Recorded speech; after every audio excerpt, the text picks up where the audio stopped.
you got the two cameras facing forward. Of course, one's the passenger side, one's the forward driver's side. This one here is the rear facing driver's side to catch anything going back the opposite direction.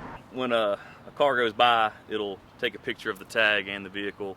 It'll magnify the license plate of the vehicle. That way you can read it yourself. You'll see what the system thinks the tag is saying or read, and then you can validate that, and it's, you know, more often correct than not. The little pings are good hits for tags that they're come back basically the plate is clean, and the system's rated to run 5,000 tags an hour, but the most tags I've run in one night is about 4,200.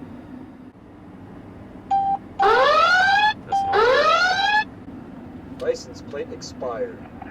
That's another expired one we can get. Right there.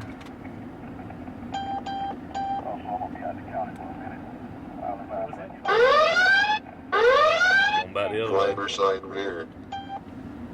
We'll get that Sienna. Now you see how far back they're hanging? See how far back that van is back there? They're 2 car lengths behind that car because they know. Couldn't get. We just had like 7 hits in a row. I couldn't get back to that first car I was trying to get. Driver side rear. It's going back the other way.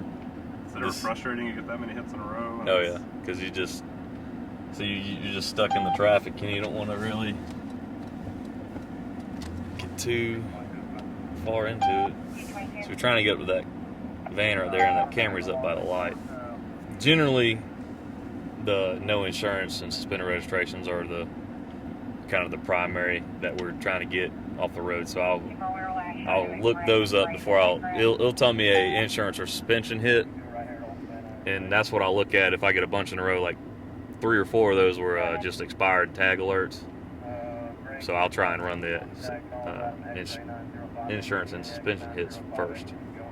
If limiting the data to only holding it for a certain amount of time, because you may not get a string of burglar or notice a pattern to after the 90 days. And after 90 days, and we just notice a pattern, now all that data we have is gone.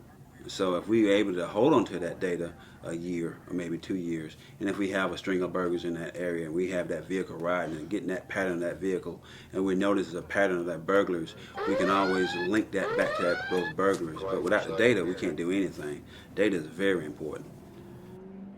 There's no invasion of privacy. We're not actually, going in, looking at your information, anything like that. If that tag reader is going by and everything's valid on you, the officer is going to keep on driving on the road. Now, if he pings it and something let him know that there's something going on with it, we're going to actually turn around. Or if we're looking for a crime in a certain area and we have a partial tag or something like that, we key that partial tag in there. It's going to pull up every tag close to that and where that tag was hit at. So we may be able to go back to that area. That's the only information that's going to be given.